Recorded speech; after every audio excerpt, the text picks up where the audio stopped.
बिस्मिल्लाहिर्रहमानिर्रहीम। अस्सलाम वालेकुम स्टूडेंट्स, उम्मीद करता हूँ आप सब बिल्कुल खैरियत से होंगे।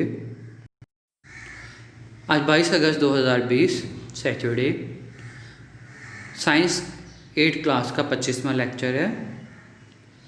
आज 2 लेक्चर आपको जाएंगे। अभी मैं एक लेक्चर जो है वो अपलोड कर रहा हूँ, दूसरा लेक्चर मैं जो है ऑलमोस्ट 2 बजे तक अपलोड कर दूँगा इंशाल्लाह। आज की डायरी जो फर्स्ट लेक्चर की है अभी की, वो है पेज 119 से 120 तक आप लर्न करेंगे। लॉन्ग क्वेश्चन 8.4 आप जो है वो 6 का सेकंड हाफ मेजरिंग सिलेंडर हम कर रहे थे, उसका कुछ पार्ट रह गया था, वो आप याद करेंगे। साथ में लॉन्ग क्वेश्चन 8.4 सेवन्थ जो है वो लर्न करेंगे। इसके अलावा फिगर 8.4 है, फ्लास्क दी गई, उनमें से कोई सी 2 फ्लास्क आप बना लेंगे। और फिगर 8.5 है, ठीक है, इसमें से कोई एक पाइपेट जो है आप होमवर्क में बनाएंगे। आज हम डिस्कस करने जा रहे हैं कि किस तरह से हम किसी सॉलिड चीज़ का जिसकी कोई ख़ास शेप नहीं है, उसको हमने मेजरिंग सिलेंडर्स के उसका वॉल्यूम मेजर करना है, यानी कि ये चीज़ मेजर करनी है कि वो कितनी जगह घेर रही है। ठीक है, जैसे पिछले टॉपिक में हमने मेजरिंग सिलेंडर को स्टडी किया था, जिसमें हमने बात की थी कि हम मेजरिंग सिलेंडर की मदद से किसी लिक्विड, फॉर एग्जांपल पानी, दूध, ठीक है, शहद, इस तरह की चीज़ों का हम जो है वो वॉल्यूम मेजर कर सकते हैं। बिल्कुल इसी तरह से आज हमने किसी सॉलिड चीज़ को, सख्त चीज़ को, ठोस फॉर्म में जो चीज़ है, फॉर एग्जांपल लकड़ी, इसी तरह से ले लें लोहे का पीस है, या फिर ले लें पत्थर है, इसको हमने लेकर जो है उसका जो है वॉल्यूम मालूम करना है कि कितना है। ठीक है, और इसके लिए हमने मेजरिंग सिलेंडर को यूज़ किया हुआ है। ठीक है, activity 8.2 measurement of volume of an irregular shape object, और ये हमारे लॉन्ग क्वेश्चन जो है 8.4 का हिस्सा भी है, वो मैं एंड में आपको बता दूंगा क्या है। Fill 1/3 of the graduated cylinder with water and note the volume of water V1। For example हमारे पास ये 100 मिलीलीटर वाला सिलेंडर है, तो कहते हैं इसका तीसरा हिस्सा आपने फिल कर लेना है। फॉर एग्जांपल 35 मिलीलीटर कर लें, 40 मिलीलीटर कर लें, इतना आपने जो है वो फिल कर लेना है।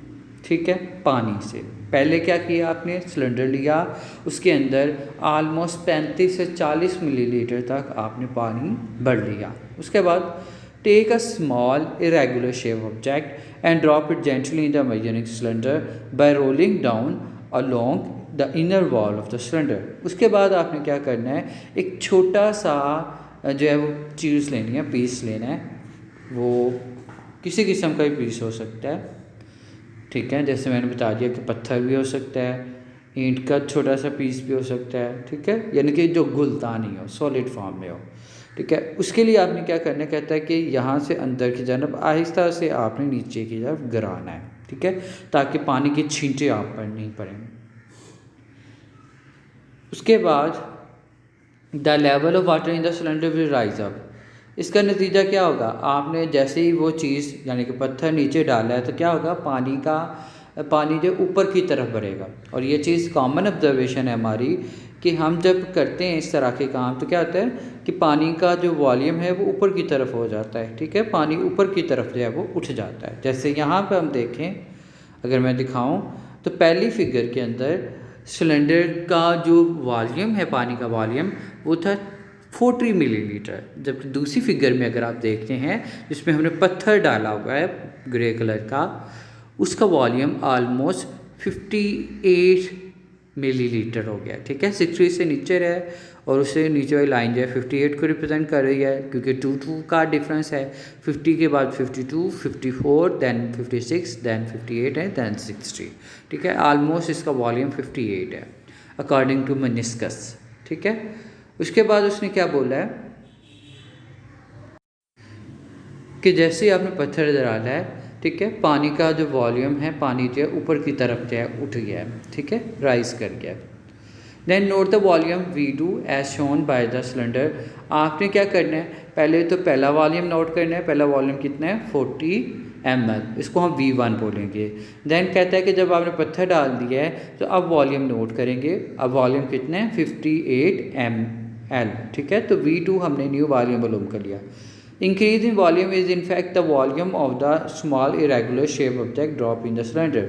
अब यहाँ पे 40 था, यहाँ पे 58 क्यों है? क्यों? क्योंकि हमने पत्थर डाला है, तो पत्थर के वॉल्यूम की वजह से, ठीक है, क्योंकि पत्थर भी जगह घेर रहा है तो उसकी वजह से जो वॉल्यूम है वो इंक्रीज़ कर गया। इट मीन्स कि 40 से 58 तक जो वॉल्यूम आया है उसके बढ़ने की वजह क्या है? ये पत्थर है जो हमने डाला है। तो अब हमने इस पत्थर का वॉल्यूम का मालूम करना है। तो calculate the volume V of an irregular shape object as follows, ठीक है। अब आपने इस इरेगुलर शेप्ड ऑब्जेक्ट यानी कि जिसकी कोई ख़ास शेप नहीं है, इसका वॉल्यूम मालूम करना है। इसके लिए आपने फार्मूला यूज़ करना है। फार्मूला क्या है? वी, यानी कि volume of the irregular shape object is equal to V2, यानी कि नया वॉल्यूम जो है वो कितना है 58 ml, ठीक है, माइनस V1, यानी कि पिछला जो वॉल्यूम है वो माइनस कर देंगे, ठीक है। न्यू वॉल्यूम 58 था और पुराना वॉल्यूम 40 था, तो 58 में से 40 माइनस कर देंगे तो V हमारे पास जो है यानी कि इस इरेगुलर शेप्ड ऑब्जेक्ट का वॉल्यूम हमारे पास आ गया 18 ml। इट मीन कि हम मेजरिंग सिलेंडर को इस्तेमाल करते हुए किसी सॉलिड चीज़ को जो डिज़ोल्व नहीं होती उसको उसका वॉल्यूम जो है वो इजीली मालूम कर सकते हैं, ठीक है। देन हम नेक्स्ट पढ़ते हैं आगे। नेक्स्ट हमारे पास लेबॉर्ट्रीज़ के अंदर वॉल्यूम को मेजर करने के लिए और मुख्तलिफ मकासद के लिए हम फ्लास्क का इस्तेमाल करते हैं, ठीक है। 4 मुख्तलिफ़ किस्मों की फ्लास्क हमारे पास यहाँ पर नज़र आ रही है। एक तो हमारे पास छुप गई है, ठीक है, ये मैं आपको दिखा देता हूँ। ये चारों जो फ्लास्क हैं हमारे पास, ये हमारे पास हैं, ठीक है। इनमें जो है शेप का डिफरेंस है। अच्छा जी, फ्लास्क क्या है? फ्लास्क का laboratory vessels containers. Flask basically laboratory में इस्तेमाल होने वाले कंटेनर्स हैं, यानी कि इसके अंदर हम लिक्विड्स को यूज़ करते हैं, ठीक है। They are made of glass और प्लास्टिक, ठीक है। और ये जो वेसल्स हैं ये शीशे की बनी हो सकती हैं और प्लास्टिक की बनी हुई भी हो सकती हैं, ठीक है। अगर प्लास्टिक की होंगी तो ट्रांसपेरेंट होंगी, यानी कि इनके अंदर बाहर हम देख सकेंगे। Flask are available in many shapes and sizes. Flask मुख्तलिफ साइज़ की और मुख्तलिफ शेप्स की होती हैं, यानी कि बड़ी भी हो सकती हैं, छोटी भी हो सकती हैं।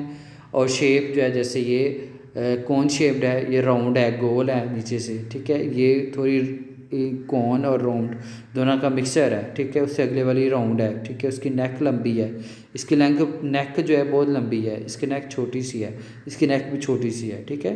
तो मुख्तलिफ शेप और साइज़ की फ्लास्क जो है वो इस्तेमाल की जाती हैं लेबॉर्ट्री के अंदर।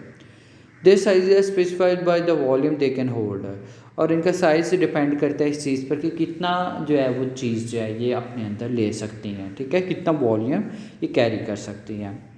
In school laboratory, these are actually available in the sizes of 50 ml, 100 ml, 250 ml, 500 ml and 1000 ml, ठीक है।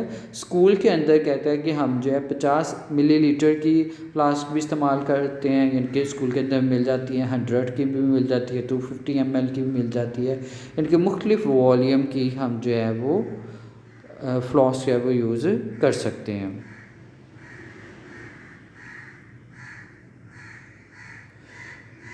नेक्स्ट हमारे पास है these are graduated in the units of cubic centimetre और मिलीलीटर्स, ठीक है। और इनके ऊपर भी जो है वो निशान लगे होते हैं कि कितना इनका वॉल्यूम है। यहाँ पे बड़ी उसने साफ दिखाई हुई है, लेकिन लेबॉर्ट्री के अंदर जो हम फ्लास्क यूज़ करते हैं उनमें मोस्टली फ्लास्क के ऊपर लिखा होता है स्केल कि इतना वॉल्यूम ये कैरी कर सकती है, ठीक है। और यूनिट्स जो है इनके ऊपर जो लिखे जाते हैं वो कहते हैं क्यूबिक सेंटीमीटर में भी हो सकते हैं, मिलीलीटर्स में भी हो सकते हैं। अच्छा, ये मिलीलीटर का जो एल है वो कैपिटल भी हो सकता है, स्मॉल भी हो सकता है, दोनों करेक्ट हैं। फ्लास्क का use for making solution. Flask जो है बेसिकली सोल्यूशंस बनाने के लिए इस्तेमाल किए जाते हैं। फॉर एग्जांपल हम दो चीज़ों को मिक्स करके सोल्यूशन बनाना चाहते हैं, पानी के अंदर नमक जो है मिक्स करके सोल्यूशन बनाना चाहते हैं, या फिर और मुख्तलिफ किस्म की सोल्यूशन बनाना चाहते हैं तो उसके लिए हम फ्लास्क का इस्तेमाल करते हैं। उसके अलावा मुख्तलिफ केमिकल रिएक्शन जो लेबॉर्ट्री के अंदर करवाए जाते हैं उसका भी फ्लास्क जो है उसमें भी यूज़ होती है। जैसे कि पिछले चैप्टर में हमने देखा था कि जब हमने केमिकल रिएक्शन करवाया था एसिड का कार्बोनेट्स के साथ, ठीक है, या बाइकार्बोनेट्स के साथ, तो उसमें भी फ्लास्क का इस्तेमाल हमने किया था, ठीक है। तो फ्लास्क मुख्तलिफ पर्पज़ के लिए लेबॉर्ट्री के अंदर यूज़ की जाती है और बेसिकली हम इसकी मदद से वॉल्यूम को मेजर भी कर सकते हैं। नेक्स्ट हमारे पास पाइपेट्स हैं। यहाँ पे अगर मैं तस्वीर में देखूँ तो ऑलमोस्ट मुझे 1 2 3 4 5 पाइपेट नज़र आ रही है। अभी नीचे वाली मेरे ख्याल से मुझे लग रहा है कि इसने शीशे के ऊपर रखी हुई है, इस वजह से वो नज़र आ रही हैं, ठीक है। ओवरऑल 1 2 3 4 5 पाइपेट्स हैं। पाइपेट्स भी इसको बोलते हैं, कुछ जिसको पिपेट्स भी बोलते हैं, ठीक है। तो मैं तो पाइपेट ही बोलता रहा हूँ, तो मैं तो पाइपेट ही बोलूँगा। पिपेट भी करेक्ट है, मोस्टली पिपेट बोलते हैं। अच्छा जी, जो पिपेट हैं ये भी देखिए मुख्तलिफ शेप्स की होती हैं। ये छोटी सी पिपेट है, ठीक है, ये उससे बड़ी, उससे बड़ी, उससे बड़ी साइज़ की पिपेट उसने दिखाई हुई हैं, यानी कि मुख्तलिफ साइज़ की पिपेट उसने दिखाई हैं। पिपेट का काम क्या होता है, बेसिकली हम इस साइड से मुंह लगा के इसको सक कर रहे होते हैं, ठीक है। मुंह के आगे रुमाल रख के, उसके ओपनिंग के ऊपर रुमाल रख के हम एसिड्स को या अल्कलीज को जो है वो सक करते हैं, ताकि हम थोड़ा सा एसिड जो है या लिक्विड लेकर किसी दूसरी चीज़ के अंदर एंटर कर सकें, ठीक है। फॉर एग्जांपल केमिकल रिएक्शंस के दौरान हमें एसिड चाहिए होता है या कोई बेस चाहिए होता है, तो हम जो है इस पिपेट की मदद से वो थोड़ी सी मकदार में लेते हैं, ठीक है। जिस बर्तन में रीजेंट बोतल के अंदर रखा गया होता है उससे हम लेते हैं और दैन जो फ्लास्क के अंदर उसे डाल देते हैं, ठीक है। तो पिपेट का बेसिक काम क्या होता है, ये थोड़ा सा वॉल्यूम जो है किसी लिक्विड का लेकर मेजर करने में हमारी मदद करता है और इसके अलावा इसको एक जगह से दूसरी जगह ट्रांसफ़र करने में भी मदद करता है, ठीक है। Pipettes are commonly used in chemistry and biology laboratory to measure the volume of liquid in smaller quantity.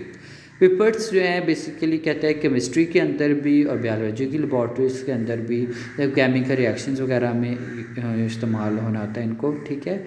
और इनका काम क्या होता है, इसकी वजह से हम थोड़ी मकदार में जो वॉल्यूम है किसी चीज़ का वो मेजर कर सकते हैं, क्योंकि फ्लास्क बहुत ज़्यादा वॉल्यूम मेजर करती है और इसके अलावा सिलेंडर से भी बहुत बड़ा वॉल्यूम मेजर कर सकते हैं, लेकिन इसकी मदद से हम थोड़ा सा वॉल्यूम जो है मेजर कर सकते हैं। Pipettes have smaller shapes and sizes, several shapes and sizes. Pipettes मुख्तलिफ शेप्स की होती हैं, मुख्तलिफ साइज़ की भी हो सकती हैं, बड़ी और छोटी भी हो सकती हैं, जैसे सीधी हैं और ये तकोनी थोड़ी सी हो गई है, ठीक है। They are graduated to a specific mark, कहते हैं कि ख़ास जगह तक, ठीक है, ख़ास पॉइंट तक जो है इनके ऊपर निशान लगा हुआ होता है, पूरी पिपेट के ऊपर निशान नहीं लगा होता। These are commonly available in the size of 10 millilitre to 25 millilitre, और ये 10 मिलीलीटर का वॉल्यूम भी मेजर कर सकती हैं, 15 का, 20 का, 25 मिलीलीटर तक कहता है कि पिपेट्स जो हैं वो लेबॉर्ट्री के अंदर मिल जाती हैं। Pipettes are made of glass और प्लास्टिक, और ये भी शीशे की या फिर प्लास्टिक की बनी होती हैं, ठीक है। सिंपली ये ट्यूब्स हैं जिनकी मदद से हम जो है वो लिक्विड को एक जगह से दूसरी जगह ट्रांसफ़र कर सकते हैं। अब मेरे पास समरी ऑफ द लेसन की पॉइंट्स हैं। पहला की पॉइंट है फिज़िकल क्वांटिटी की definition. The quantity that can be measured is called physical quantity. वो मिक़दारें जिनको हम माप सकते हैं, हम जान सकते हैं कि कितनी हैं, इन क्वांटिटीज़ को हम फिज़िकल क्वांटिटी बोलते हैं। जैसे लंबाई को मेजर किया जा सकता है, मैस को मेजर किया जा सकता है, टाइम को मेजर किया जा सकता है, वॉल्यूम को मेजर किया जा सकता है। तो ये सारी की सारी फिज़िकल क्वांटिटीज़ हैं।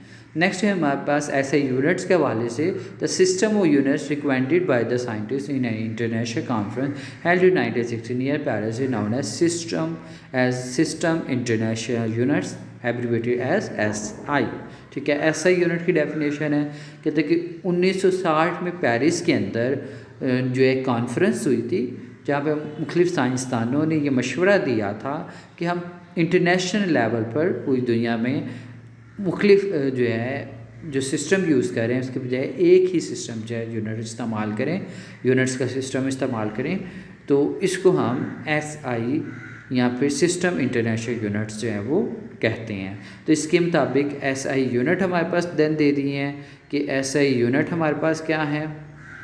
SI यूनिट जो है वो लेंथ मैस का और उसके अलावा टाइम वॉल्यूम का इस तरह से है कि लेंथ हम मीटर में मेजर करते हैं, मैस हम किलोग्राम में मेजर करते हैं, टाइम हम सेकंड्स में मेजर करते हैं, जबकि वॉल्यूम हम क्यूबिक मीटर में मेजर करते हैं। जबकि मीटर रूल, मेजरिंग टेप, ये सारे वो आलात हैं जिसकी मदद से हम लेंथ को मेजर कर सकते हैं। जबकि वॉल्यूम किसकी मदद से हम मेजर कर सकते हैं वो बताया है, मेजरिंग सिलेंडर की मदद से, मेजरिंग फ्लास्क की मदद से और पिपर्ट्स की मदद से। ठीक है, इसमें से सबसे ज़्यादा अगर हमें वॉल्यूम मालूम करना है तो हमें सिलेंडर का इस्तेमाल करना पड़ता है। ठीक है, और बहुत कम वॉल्यूम हमने लेना है उसे ट्रांसफ़र करने की जगह दूसरी जगह, तो उसके लिए हम पिपर्ट्स का इस्तेमाल करते हैं। देन हमारे पास मेनिस्कस क्या होता है। लास्ट टॉपिक में हमने इसके बारे में बात कर ली थी कि मेनिस्कस क्या है। मेनिस्कस बेसिकली किसी लिक्विड को हम जब जो है सिलेंडर के अंदर या ट्रांसपेरेंट चीज़ के अंदर डालते हैं तो हमें एक कर्व सरफेस नज़र आती है। ठीक है, एक कर्व नज़र आता है, उस कर्व को हम बेसिकली मेनिस्कस का नाम देते हैं। The liquid in a measuring cylinder has its surface curved. Meniscus जो है एक जो लिक्विड होता है वो मेजरिंग सिलेंडर के अंदर कर्व सरफेस रखा है। This curve surface of the liquid level is called the meniscus. इस कर्व सरफेस को हम जो है मेनिस्कस कहते हैं। तो ये मेनिस्कस की डेफिनेशन हमारे पास होगी। अब मेनिस्कस हमने कल लास्ट टाइम किया था कि जो मेनिस्कस है वो डाउनवर्ड भी हो सकता है, अपवर्ड भी हो सकता है। मोस्टली ज़्यादातर जो लिक्विड्स हैं उनका मेनिस्कस नीचे की जाने का अपवर्ड है, जबकि मरकरी वाह जो है वो लिक्विड है जिसका मेनिस्कस ऊपर की जानब का अपवर्ड होता है। ठीक है, उसके बाद the meniscus of the most liquid curve downward where as the meniscus mercury curve upward. ठीक है, ये हमने बात कर ली। The correct way to read the meniscus is to position the eye at the same level as the meniscus. अगर आप चाहते हैं कि आपकी रीडिंग बिल्कुल दुरुस्त आए तो आपकी आँख जो है बिल्कुल मेनिस्कस के लेवल के साथ होनी चाहिए। ये नहीं होनी चाहिए कि ऊपर या नीचे से आप देख रहे हो। ठीक है, ऊपर से या नीचे से आप देखेंगे तो आपको पैरेलैक्स एरर आ सकता है, यानी कि आँख की गलत पोजीशन की वजह से जो एरर आता है उसको हम क्या कहते थे, पैरेलैक्स एरर। ठीक है, तो ये हमारे पास ओवरऑल आ गया, इसकी एक छोटी सी समरी है हमारे पास। अब हम जो है वापस आते हैं और क्वेश्चन मार्क करते हैं। क्वेश्चन 8.6 हमने describe the use of measuring cylinder बाकी करना है। ठीक है, कल हमने वैसे डिस्कस किया था कि मेजरिंग सिलेंडर जो है किस तरह यूज़ करते हैं। आज हम जो है वो सॉलिड इरेगुलर मटेरियल के हवाले से डिस्कस कर लेंगे। नेक्स्ट हमने डिस्कस करना है write short notes on measuring flask and pipette और फ्लास्क पर नोट लिखना है। तो आइए हम मार्क करते हैं। जी स्टूडेंट्स, कल हमने डिस्कस कर लिया था कि लॉन्ग क्वेश्चन 8.4 जो है 6 पार्ट ऊपर से मैंने मार्क भी किया हुआ है, तो ये हमने कंप्लीट करना है डायग्राम तक। ठीक है, देन हमने जो है नेक्स्ट पेज से करना है। नेक्स्ट पेज पे जैसे हेडिंग दी गई है, बिल्कुल ये हेडिंग जो है आगे से बनेगी हमारे पास, measurement of volume of an irregular shaped object. तो ये आपने करना है। ठीक है, इसकी भी आपने डायग्राम्स ड्रॉ करनी है जिस तरह से ये की गई हैं, बल्कि विदाउट डायग्राम कर लें वो भी ठीक है, डायग्राम नहीं बनाएंगे। और ये जहाँ तक मार्क किया गया है हमारे पास, ये आप देख सकते हैं, यहाँ तक हमने मार्क किया है, ये आप करेंगे। और इसके बाद नेक्स्ट हमारे पास लॉन्ग क्वेश्चन 8.47 है। ठीक है, तो आपने ये कंप्लीट फ्लास्क करना है। ठीक है, फ्लास्क का कंप्लीट टॉपिक करना है और साथ में मेजरिंग फ्लास्क कोई सी दो हैं आपने डायग्राम में बना लेनी है। अच्छा, मैंने कुछ अंडरलाइन कर दिए वर्ड्स जो कि आप कीवर्ड्स के तौर पर बनाएंगे। इसकी बाकी मेन हेडिंग तो बनेगी, फ्लास्क की सब हेडिंग्स जो है वो इसकी नहीं बनाएंगे। फिर पाइपेट्स का कंप्लीट आप जो है वो करेंगे। ठीक है, और एक जो है आप जो है वो पाइपेट भी बना देंगे इसमें से कोई सी भी। ठीक है, ये कंप्लीट है और अंडरलाइन कर दिए हैं आपके कीवर्ड्स जो बन सकते हैं। ठीक है, इसमें से आप भी कोई बना सकते हैं, नो इश्यू, लेकिन बहुत ज़्यादा कीवर्ड्स नहीं बनाए। ठीक है, तो ये 8.4 का 7 पार्ट है। अब पिछले काम में से कुछ चीज़ रह गई थी वो मैं डिस्कस कर लूँ। लास्ट टाइम हमारे पास जो है ये रह गया था इंटरेस्टिंग इन्फॉर्मेशन कि 1 डेसी मिलीलीटर जो है, 1 डेसीमीटर क्यूबिक जो है, या 1 क्यूबिक डेसीमीटर जो होता है वो 1 लीटर के इक्वल होता है, ठीक है। और 1 लीटर के अंदर 1000 मिलीलीटर पाए जाते हैं, ठीक है। और 1000 मिलीलीटर जो होता है वो इक्वल टू होता है 1000 सेंटीमीटर क्यूबिक के, ठीक है, क्यूबिक सेंटीमीटर के। कन्वर्जन्स बताई हुई हैं। 1 मिलीलीटर 1 सेंटीमीटर क्यूबिक या 1 क्यूबिक सेंटीमीटर के इक्वल होता है, ठीक है। तो ये कुछ कन्वर्जन है, इसको इस्तेमाल, इनको तो पहले आपने अच्छे से याद कर लेना ताकि MCQs आए तो आप कर सकें कि 1 डेसीमीटर क्यूबिक 1 लीटर के या फिर 1000 मिलीलीटर के इक्वल होता है, और 1000 मिलीलीटर 1000 सेंटीमीटर क्यूबिक के इक्वल होता है, और 1 मिलीलीटर जो है 1 सेंटीमीटर क्यूबिक के इक्वल होता है। देन हमारे पास है, इसी को यूज़ करते हुए उसने क्वेश्चन बनाया हुआ है। ये क्वेश्चन आपने सोल्व करना है, इसके अलावा भी खुद से भी क्वेश्चन बन के आ सकता है। Convert the following into decimetre cubic, कि 5 क्यूबिक मीटर है, आपने इसको डेसीमीटर क्यूबिक में कन्वर्ट करना है।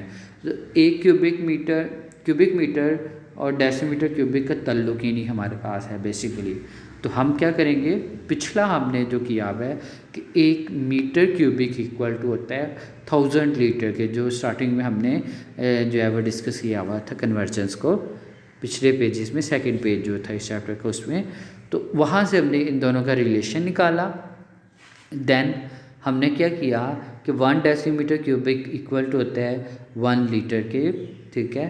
तो वो हमने कर लिया कि ये दोनों इक्वल होते हैं। इट मीन्स कि अगर 1000 लीटर होगा तो ये इक्वल टू होगा 1000 डेसीमीटर क्यूबिक के, ठीक है। ये हमने कर लिया, ठीक है। तो अगर 1000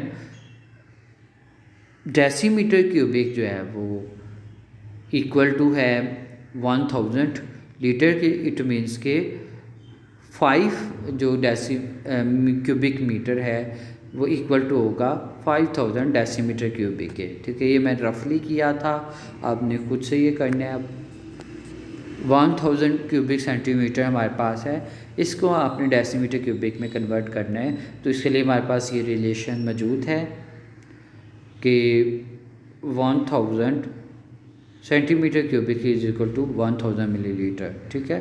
तो इसके अकॉर्डिंग हमने ये लिख लिया। देन हमें पता है कि 1000 मिलीलीटर इक्वल टू होता है 1 लीटर के, और इट मीन्स कि 1 लीटर आ गया तो 1 लीटर इक्वल टू होता है 1 डेसीमीटर क्यूबिक से। तो इस तरह से हमने ये आंसर कर लिया। तो आपने नीटली ये करना है।